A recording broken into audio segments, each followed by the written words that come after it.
All right. Hope you guys are doing well. You okay? You awake? Ready to go?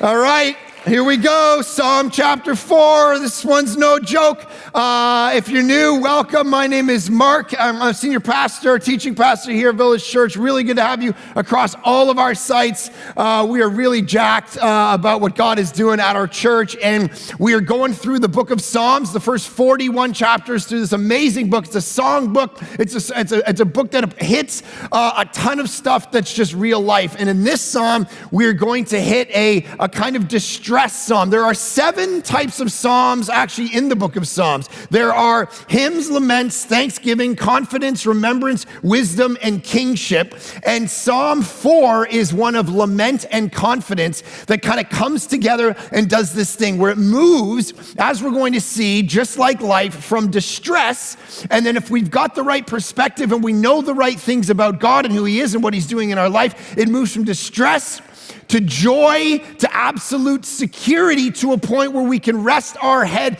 in life with all the stress and pressure in a way that actually changed us. So just listen to this psalm. Let it wash over you. I'm going to read all 8 verses for you, and then we're just going to work through it. So it says, Psalm chapter 4, verse 1, "Answer me when I call, O God of my righteousness. You've given me relief when I was in distress. Be gracious to me and hear my prayer. O men, how long shall my honor turned into shame? How long will you love vain words and seek after lies? But know that the Lord has set apart the godly for Himself. The Lord hears when I call to Him. Be angry and do not sin. Ponder in your own hearts, on your beds, and be silent. Offer right sacrifices and put your trust in the Lord. There are many who say, who will show us some good? Lift up the light of your face upon us, O Lord. You have put more joy in my heart than they have when their grain and wine abound. In peace, I will both lie down and sleep, for you alone, O Lord, make me dwell in safety." This is beautiful. Some of you just need to hear the beautiful movement of distress to safety and how he gets there. This is really what it's about. So a couple things. First, he talks like the Psalms generally do in the midst of distress and pressure. He talks to himself. Now, some of you might be, what do you mean he's talking to? All the Psalms aren't only talking to people, but they're talking to themselves. And what I mean by that, I'm reading this book right now, which goes really well with the particular Psalms that we're working through, called Spiritual Depression by a guy named Martin Lloyd-Jones. He was a preacher throughout the 40s and 50s and 60s in Britain. And he was actually a doctor, a medical doctor. And during the war, so many preachers had to go off to war that he actually took over a pulpit and he began preaching. And he became what some people say, when church history is looked back on, that Martin Lloyd-Jones will be one of the greatest preachers of all time, not only in the last 100 years, but of all time preachers, because he took what he knew about the medical world, the practicality of real life, and he brought it into the scriptures and he let it live in people's lives. And he wrote a book that some people have called one of the best books in the English language, called Spiritual Depression. And it starts out talking about the Psalms. And he actually says this, I love this, because this idea of talking to yourself first. He says, we must talk to ourselves rather than allowing ourselves to talk to us. Now, notice the difference. We must talk to ourselves rather than allowing ourselves to talk to us. He says this, have you realized that most of your unhappiness in life is due to the fact that you're listening to yourself instead of talking to yourself? Right? That literally when you wake up in the morning, you're starting to listen to all the nonsense from yesterday. You're starting to listen to the garbage. You're starting to listen to the problems, the stresses, the things that you didn't like about so-and-so. All of the things from yesterday start talking to you rather than you actually talking to yourself. And so he says we need to say to ourselves, listen for a moment, self, I will speak to you. And then he says the main art in spiritual living is to know how to handle yourself. You have to take yourself in hand. You have to address yourself, preach to yourself. Over what? Over someone else actually controlling you. Over circumstances controlling you. You've got to preach to yourself. You have to say, self, here's the reality of the gospel. I am beloved because Jesus died for me. I am this, I am that. I have to forgive. All of this is you talking to yourself versus letting yourself talk to you. Understand that distinction, because that's the difference between a flourishing spiritual life and one that's deadly.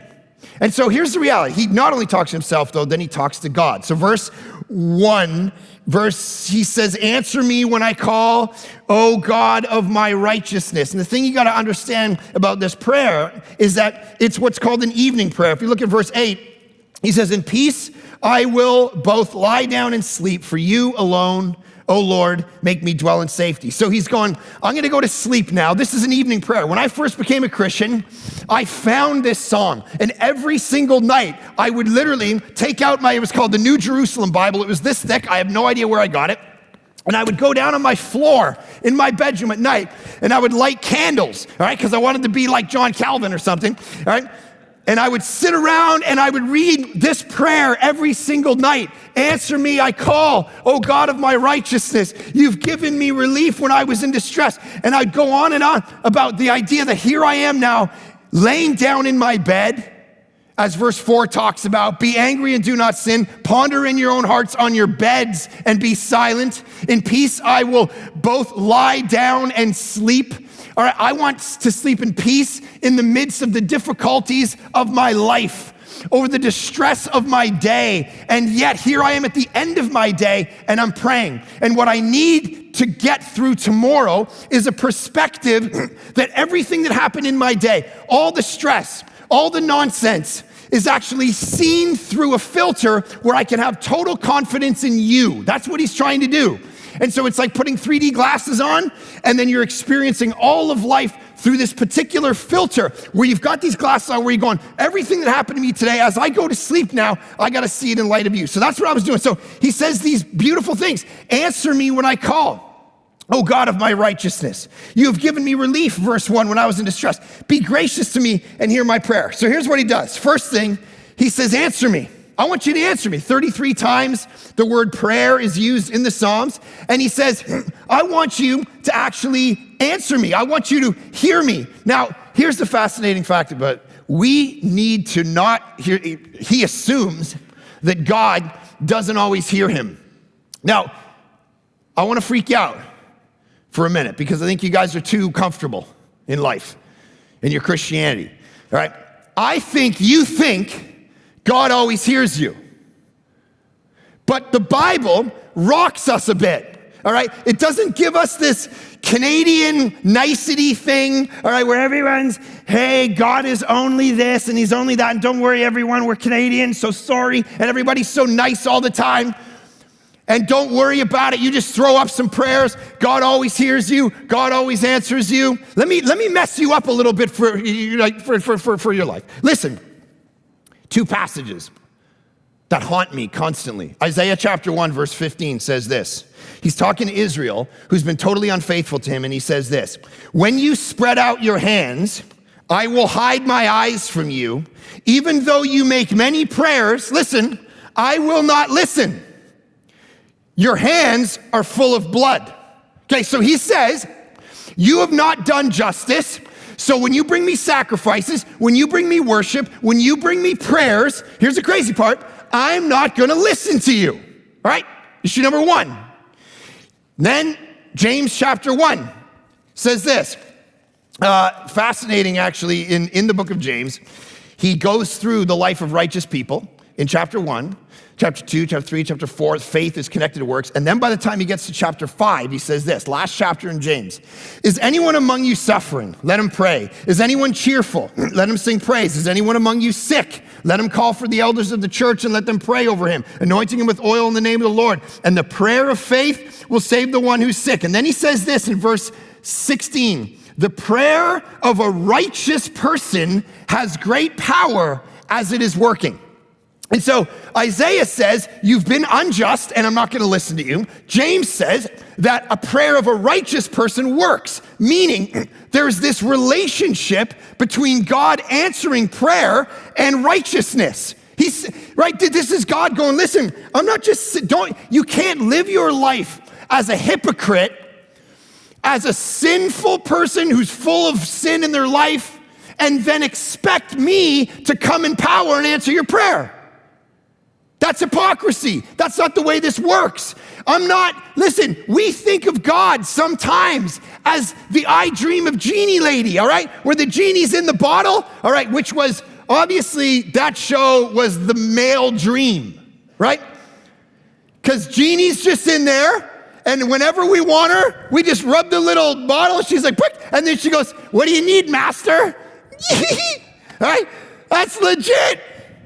I showed my wife that show. Like, "What's up, baby?" Right? This would make for a great marriage. But that was the dream of the 60s, right? Rub a bottle whenever you need her to come out. She comes out. You ask her what she wants. She calls you master. This is legit. Okay. So many of us treat God like that. I'm sitting over here in a bottle, waiting for some attention. I hope you give me some attention. I hope you just, and once in a while you talk to me, and then I'll just do whatever you want. And then you get to sit and wonder why I don't show up and ask me questions and put me on trial for the pain of the world. And you don't pay any attention to me until you need me. You give me some attention, then you move on. Why do you think you don't have any power? That's what he's saying. You want power? The prayer of a righteous man accomplishes much. You want power? You got to get holiness, right? Village Church, we got to get right with God if we want him to show up in power. We can't just sit. Some of you, listen, this is the secret. This is the thing that you're going to need to hear today.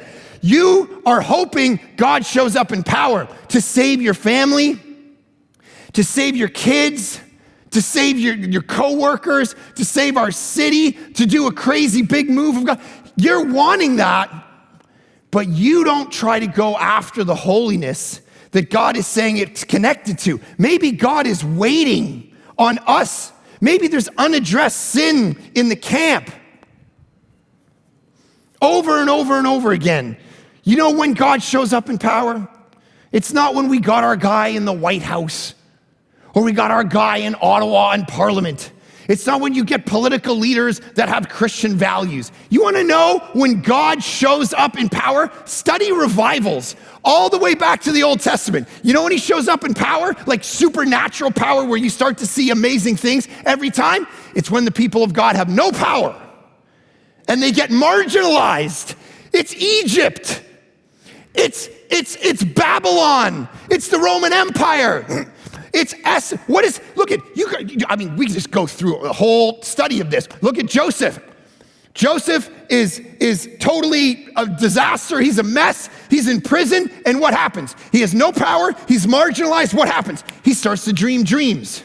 Daniel starts to dream dreams. And he's got a prayer life. Go read Daniel 9. Go read Ezra 9. What does Esther do when she has no power? She calls for prayer and fasting.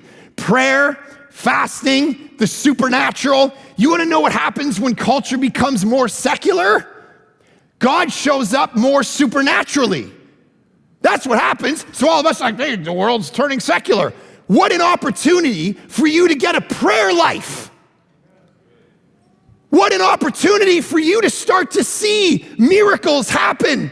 Martin Lloyd-Jones in 1959 looked out at the landscape of London and the UK and said, listen, guys, you want to see this post-Christian culture start to grow and what the church is supposed to do in the midst of it. He says, take the advice of Jesus. When the demon wouldn't come out of the person, he says, this kind only comes out through prayer and fasting. Some of you have no prayer life, no fasting life. You're bemoaning the grow of a post-Christian culture. Every single time that happens in the history of revivals, this is when the supernatural stuff starts showing up. Village, we should expect the supernatural. We should expect healing. We should expect God to speak and move. And if that's not happening in your life, here's the question. Do you know him? You know who he comes to? The hungry. Are you hungry? Answer me when I call. That's hunger. Oh God, my righteousness. It means I don't know what to do right now. Now here's the second part I love about this. He speaks to himself, yes. He speaks to God because that's the only thing to do when you're in exile. It's the only thing to do when you're spiritually depressed. It's the only thing to do when you're in the desert is to react through prayer and hunger for him to such a point where he shows up in supernatural power and starts to speak and do amazing things in your life, and then people wake up and they start to pay attention and people start to come to know him. Now, here's the other piece of this. I love this because this guy is being a little sassy, which is not my style. Answer me, answer me. Look at how bossy he's being. Answer me. This is what we talked about when we hit Psalm 3. He's got this sassiness. He's got this, do this, break my friend's teeth or my enemy's teeth. I want you to do this, I want you to do that. And he's going, look what he says, answer me, answer me. He just lays it out. He's real. He's not type A. He's not, well, we got to do this, and then we got to do this. He's being real. He's being authentic. You know, in Luke chapter 11, when Jesus teaches on prayer, and he talks about that woman who keeps coming, and we call her the persistent person, and she keeps coming and bothering the king to such a point that finally the king goes, fine, I'm sick of listening to you. I'm just going to give you what you want. And he actually puts that up as a model of prayer. Some of you, we just throw stuff out once and we go, I don't know, God didn't answer my prayer. In the parable Jesus teaches in Luke 11, she comes. Finally, we say she's persistent because we don't want to be mean. In the Greek, the word that we translate as persistent, when he says this woman, she was being persistent, and so it's actually the word rude or shamelessly, she had shameless audacity. Shameless audacity to show up and ask these things of God. She was rude. That's what he's doing. Answer me, oh God. You better answer me. Remember Psalm 3? I want you to hurt my enemies. He's just being raw. He's being real. He's laying it out. This is Jesus in Gethsemane. You think Jesus in Gethsemane went, okay, I'm going to speak. Father, I shall acknowledge now, and now I shall confess. Now I shall. He's not going through some systematic. He's in the garden. He starts to sweat drops of blood because of his anxiety. And he's praying and he says, Father, take this cup from me. I don't want this cup anymore. I don't want to do this mission anymore. I don't want to suffer on a cross anymore. I don't want to do it. You think he was doing that monotone in the King James? God, please take this cuppeth from me. I don't want to do this missioneth anymore.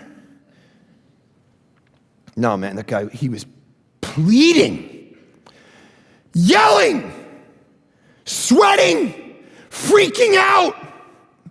Are you afraid to pray like that? Get sassy.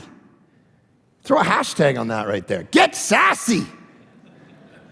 Your prayer life should be sassy. Answer me. I got enemies who need teeth that need to be kicked in. For those of you who aren't here, Psalm 3, go read Psalm 3. That's what he says, right? So we're like, what is going on here? That sounds blasphemous. That's the Bible.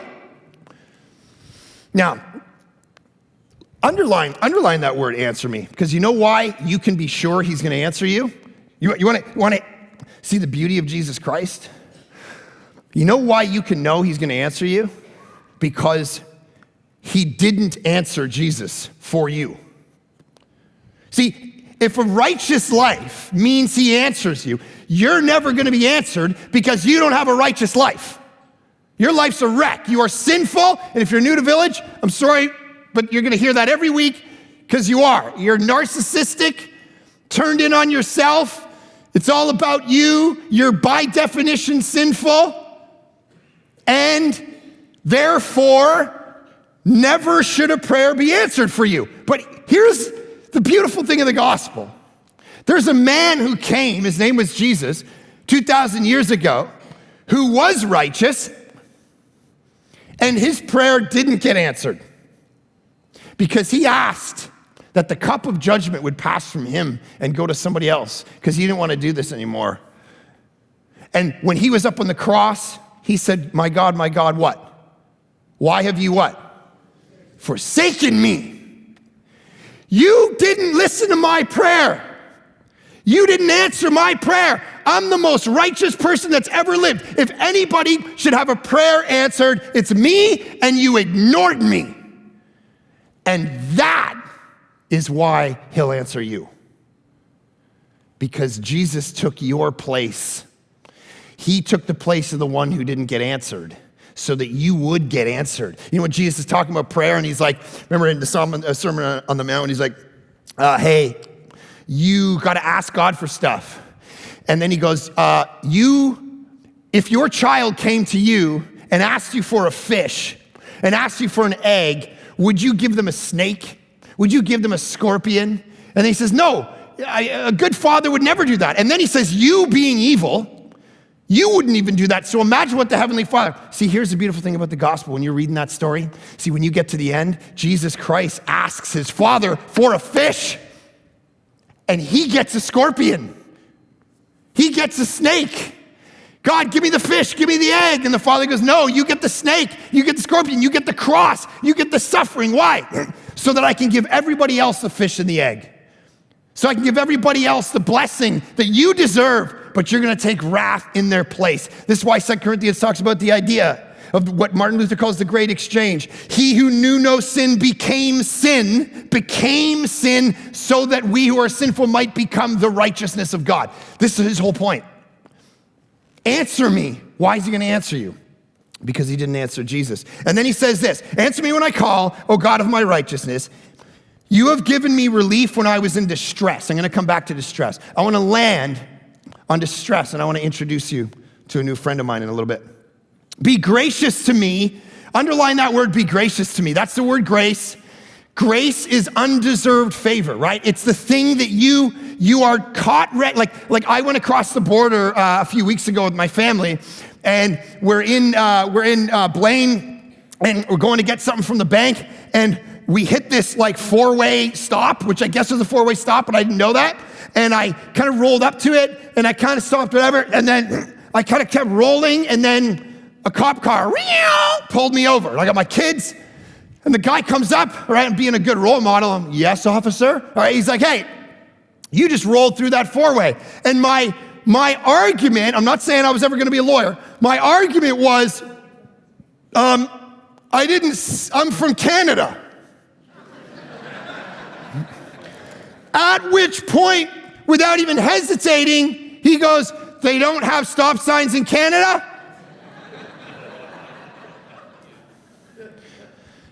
And I'm like, gosh, good point. I was gonna lie and say, no, have you ever been? Most Americans have never been here. Even people 5 minutes across the border. I mean, I love you Americans. People right across the border, they think we're riding polar bears around up here, right? Just killing and eating. They don't have stop signs in my Eskimo world, right? In my igloo, right? That's what they think. We're eating whale blubber and hanging out with like the Revenant up here. But they got Starbucks. They can see us. Anyways, love you guys. So, point being, he should have given me a ticket. He had me on, according to the data, I rolled past the stop sign. But he looked at me, he said, it's okay, Merry Christmas. Left. And my girls are like, Daddy, what's wrong with you?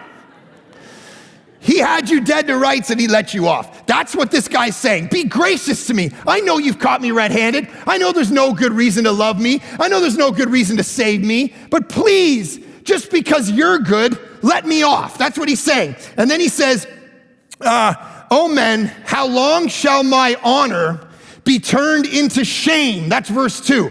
How long shall my honor be turned into shame? And notice he starts addressing men now, like people. You people have caused me so much distress and circumstance in my life, he's saying, that my honor, my reputation is being in shambles. Have you ever felt like that? Have you ever felt like people are cutting you down or taking away your honor? This is what this psalm is dealing with. It's beautiful. And so he's saying, man, I can't even believe this. How long shall my honor? Like I was reading, I shouldn't do this, but I was on Facebook. One of our sermons went out and it was a controversial sermon and people were online and they're debating it and there's like 100 comments underneath the Facebook thing. And at one point a guy goes, oh, I don't like this guy's teaching. A guy who spends that much money on his clothes and his hair has no legitimacy in my mind. And I'm like, wow, bro, I shop at H&M, I get my hair cut at Tommy Guns. Shut up. Some of you are like messed, like get a life. You're taking this, and this is when I read these Psalms. I'm like, oh man, how long shall my honor be turned into shame? The honor of my $22 shoes shall now be shamed all over the internet. My $24 haircut. Ah! All right, anyway, that's my own stuff. So how long, then he says, how long will you love vain words and seek after lies? We love vain words. We love as a culture seeking after lies. We don't want the truth. We want what makes us happy. We want what lets us get through Thanksgiving and Christmas dinner without fighting each other. We will adopt lies in our life to make everything comfortable. He calls you out. If that's you and you're here, this psalm just made you uncomfortable. How long are you going to go after lies so that you can be comfortable in life? This is what he's saying. And then he says, verse 3, but know, underline this, but know that the Lord, do you know, the word know here is the Hebrew word for like knowing, like Adam knew Eve, okay? Like an intimacy, an experiential knowledge. So there's this thing called the Wesleyan Quadrilateral, which is basically epistemology, which says, how do you know anything? How do you learn anything? How do you come know? You know it through 4 ways: Scripture, reason, tradition, and experience. Scripture, reason, tradition, and experience are the way you come to believe anything. And I think sometimes some of you know a lot of things about God because the Bible tells you. Through tradition, you come to church, you learn some stuff. But my question is, do you know anything about God from experience? That's what this Hebrew word, I'm talking about. You experienced him, you felt him, you saw him show up. Look, this is like you've been married to someone for 30 years. Think about your marriage. You know them. I know Erin, right? I know Erin likes a certain amount of ice cubes in her cup, or she'll reject when I bring her water, okay? All right? This woman is like a pharaoh, right? I show up in the bed as a nice guy with ice coming out of my glass, all right, and I put it down. Honey, I got you some water. Like, in my brain, I'm like, what husband is this good? None. Not you, right? None of you guys. I'm legit. She'll look through that glass and see that there's only 6 cubes in there, be like, I don't want it, you can take it. What do you mean there's not enough ice? Right? That's what I know about my wife. I know she loves certain ice cubes. I know she can't touch a napkin or a paper towel and eat food at the same time. Not gonna happen. I know the potatoes can't touch her meat on a plate. She used the word divorce once when I let that happen, all right? I know this woman is deathly afraid of cats, like deathly. Like if a cat comes like this, she will run the other way freaking out. I know that she would rather pull her own fingernails out than watch Star Wars or Lord of the Rings again. We dated for 5 years. I took her to each one of those Lord of the Rings movies 5 times each. She still doesn't know who Frodo is, has no idea what the plot's about, trying to figure out where the lightsabers come in, all right, doesn't know what's going on. I know this woman. I know she thinks Hallmark stories and Christmas movies are real. She thinks they're based on true stories, right? I'm like, no, honey, we're just walking through Ladner. They're just shooting that. It's August. That's not real snow. That's not a real lumberjack. That's not a girl who was in New York at a big organization and office and got in a tough moment and had to come back to her small town and fall in love with the guy with the beard. It's not real, right? So I know all that about her. The question is, how did I get to know it? She never wrote me a letter. She never wrote any of it down. I experienced her in life for the last 20 years, over 20 years. Now, do you know him? Galatians 3 says, you know how you define whether you're saved? Galatians 3 verse 1. Have you experienced the Spirit? Have you experienced him? Do you know stuff about him because you've experienced? When Erin was 9 months pregnant with our first daughter, she got hit by a car. She was out like this. She went for a walk. She was working, and car come around a corner and hit her. And we were like 4 hours before we got a heartbeat because we went out and we got the thing and put it in. Oh, it didn't work. Went to the other thing. Oh, okay, this is broken. You got to go to another hospital. Finally, after 4 hours, got the sound, got the thing up. Okay, heard a heartbeat. Oh my goodness. I saw God show up And I was pleading, answer me, please answer me, please answer me. And I saw his grace in my life. And sometimes I still look at my oldest daughter, I'm like, man, my life could be without her. But God was gracious, God was gracious, God was gracious. See, I learned something about him experientially in that moment. And so he says, verse 4, be angry and do not sin. Ponder in your own hearts on your beds and be silent. Offer on your beds. He's trying to say, do you sit in his terms, on your bed, that's the bedroom. That's the private place. That's the place where no one sees what goes on, right? When you have people over, you don't tend to go up to your bedroom and hang out, right? That's where you throw all your junk when people are coming over. He's like, get that, I don't know, get all that coat rack and throw it in here, right? It's like, boom. You don't tend to bring people into your bedroom. You bring them into the kitchen and the dining room, and you hang out in the living room. You don't tend to, because that's the intimate place. What he's trying to get at is, who are you when no one's looking, when the door's closed, and you're in your bedroom all alone, and no one comes into that private space, that space that is never talked about publicly? Do you actually know him and love him and experience him in those moments, in the privacy of your life? Tim Keller says, you want to know what your idol is? You want to know what your idol is? Here's your idol. That thing you do and think about when you're left alone, with nothing to do for a certain amount of time. And then he says, offer right sacrifices and put your trust in the Lord.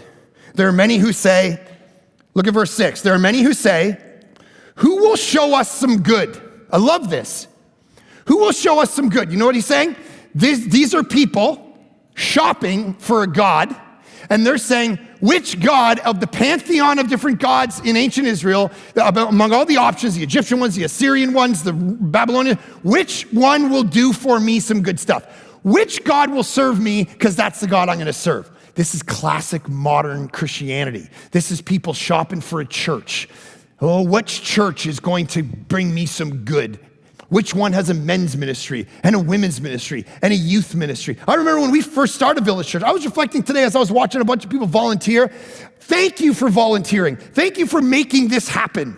Week in and week out, set up, tear down, greeting, village kids, worship ministries, community group leadership, the teaching, prayer, all the crazy, amazing things you guys do to make this happen. When we started out, we were 16 people and then 50 and then 100. And I remember when you're that, you're just hungry for people with jobs and who have a life, who are stable, all right? You don't want to just build it on 20-year-olds. You love them and they bring passion and energy. But these people would come in with families and they'd have kids and they'd come in and I'd be like, oh my gosh, I need those guys. He looks like he has a functional job that he's been able to keep for a week. Elder, all right? Whatever. And so they'd walk in, I'd be like, hey. And they go, do you have a youth ministry? I'm like, no. What, do I have a youth ministry? What do you even talk? We can barely keep the lights on. Oh, okay, moving on. And I'm like, no, you start one. This is what happens. Do you know why we preach through biblical books verse by verse by verse? Because I don't want to give you what you want. I want to give you what you need. And one guy likes it. It's like, I'd rather what I want. What's with this what I need nonsense? And we were like, from the beginning, we're like, you know what? This might not work to go through Matthew for 4 years, but even if we're 100 people, let's, in a consumeristic culture where everyone's asking the paradigmatic controlling question, who will show us some good? Let's give them what they need and see what happens. And this is what happened. People started meeting God through the scriptures over and over and over again. And he showed us some good in the person and work of Jesus, whether he ever shows us good again. That's the point. And then he says this, look, let's land this and I'm going to introduce you to my friend. Lift up the light of your face upon us, O Lord. You have put more joy in my heart than they have when their grain and wine abound. They're eating bread, they're drinking wine, they're hanging out, they're having a great time. In peace, I will lie. You give me greater joy than that.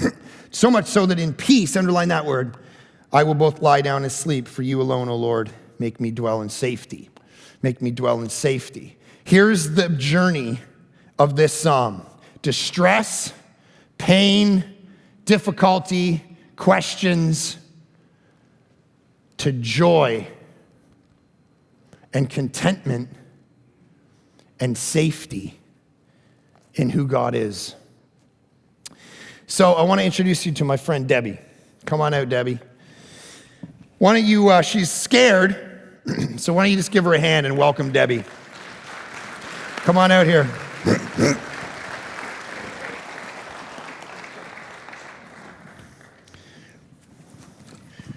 You okay? I'm good, Mark. Good. So, Debbie, I met you this week. Why did I meet you this week? Just hold it up to your mouth so they can hear you. You met me because I've been coming here for just a couple of months, and I just knew that as soon as I heard your sermons and the messages you were delivering, that I had to meet you. Why? What's going on in your life that brought? Why did I even hear about you? Because I have been diagnosed with incurable cancer, bone cancer, and I'm in end-stage liver failure. I was given 4 months to live by my doctors 5 months ago. So I'm kind of on borrowed time. And I got an email. You got an email from some friends of mine, unbeknownst to me. And they said, you're on Debbie's bucket list. Yep. Debbie, I've never been on someone's bucket list before, to be honest with you. So they're like, hey, I know it's busy, whatever, but you're on, and so how did what's that? Like, they said it was on the top of the list. They said she left her bucket list around. And then her friend saw it. At the top, it was Meet Mark Clark. I'm like, oh, that's so nice. It's a first for me. Well, there's a couple things on my bucket list. I'd love to go to Jerusalem, but I don't think I'm going to make it there. Oh. So it was a great joy. You came into my office. Yep. And they surprised you. Yes, they did. And we hung out for an hour. Yep. And here's what I saw in you. Here you are. A month past your deadline from a doctor's perspective. You have bone cancer, liver failure, and yet, guys, she was the most joyous person that I met this entire week, this entire month. I said, honestly, this was the best meeting. Not to say I don't love our staff. I love meeting with you guys. The best meeting I had this month was you. Thank you. You had so much joy. You were laughing, you were telling jokes, and I'm like, how is this possible? That you know, the point of bringing you out here, what connected with me when I was hanging out with you was, you have this distress that he starts with, and this safety and joy that he ends with. That's his journey in this psalm. Why do you have so much joy? How did you get this perspective? When I was first, I've been diagnosed with cancer 3 times. This is my 3rd time. And when I was re-diagnosed in 2011, I was just a very, very, very new Christian. And so I asked the questions like, God, why me? Why me? Why me? And then the answer I got back was, why not you? And, so I just figure I'm here for a reason. And I'm going through this for a reason. And when I got a bit into your story, you shared that your life has not been easy. And tell us a little bit about your story. Well, I was first diagnosed with cancer when I was 17 years old, and I was 5 months pregnant.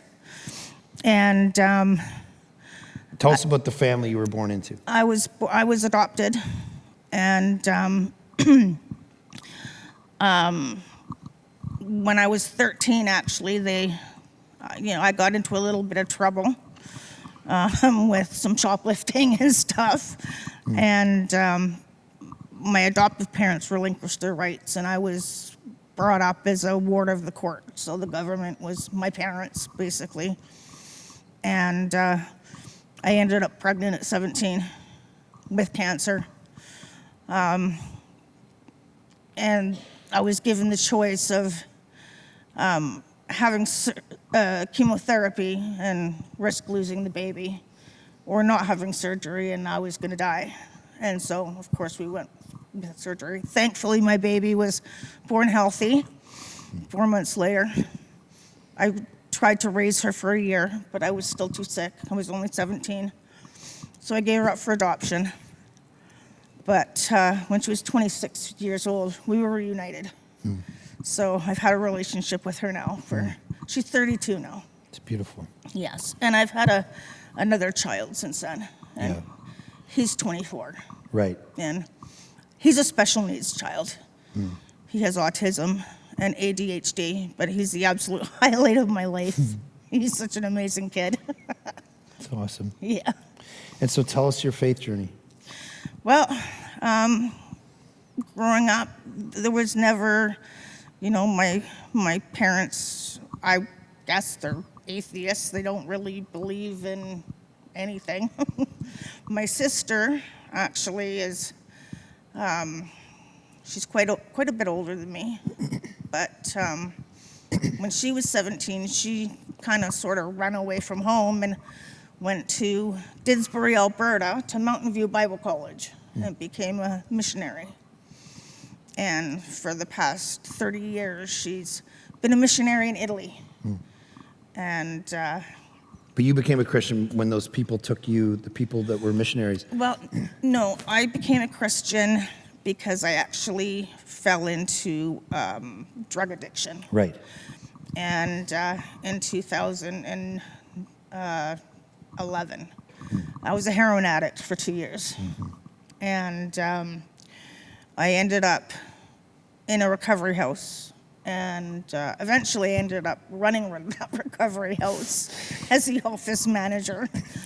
But yeah, it's amazing as you told your story. You're just so selfless. Like everywhere you go, I went to a recovery house, took the heroin, got well, and realized administratively these guys are a disaster. I'll just take over. And it's like your selflessness. of 6 houses. The reason I wanted you guys to hear a bit of the story is because as I was talking to Debbie, the amount of pain and suffering you've been through in your life. You gave birth to a stillborn child. Yes, I did. 4 years after my daughter was born, I had a 38-week stillborn. He died during delivery. You were raised in the foster system, abandoned by your parents, have an autistic son, had to give a child up for adoption, have had cancer 3 times. You're now 50 years old. And during my first cancer surgery, I had to have a blood transfusion and was given tainted blood and contracted hepatitis C, and that's why my liver is failing. Yeah. And I looked at you when you were in my office, and I just said, how do you deal with, like, when we look at your story, we're like, why do people, and I wanted to say this to you, we asked the question, why do people go through so much pain? Why are there some people that just seem to get more than the rest of us? Why not? In regard to pain and suffering.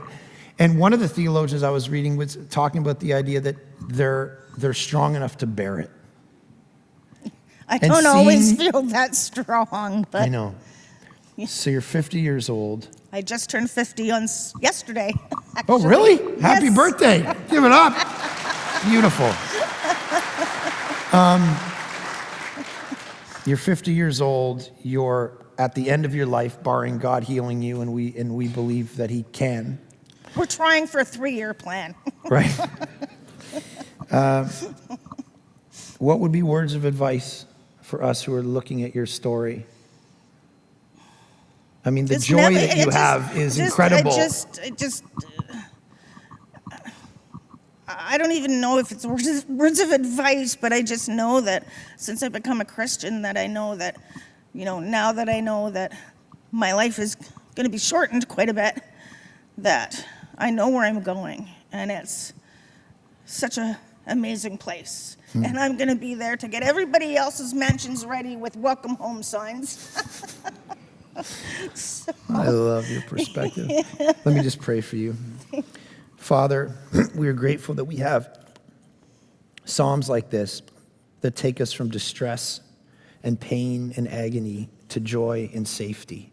And as Debbie and I were talking the other day, the beautiful part of the gospel is not that it says that we're not going to die, it's that we're safe in dying. That's the perspective that Debbie brought into my life this week. She so knows you, she's not afraid. And that's because, Jesus, you not only died for her, but you rose again to give her life and assurance. And I pray that all of us can see in her the symbol, literally, of a human being walking around that symbolizes this psalm in a very special way. The safety when she lies down at night because of what you've done. The joy that you provide through the distress and through the pain because who you are.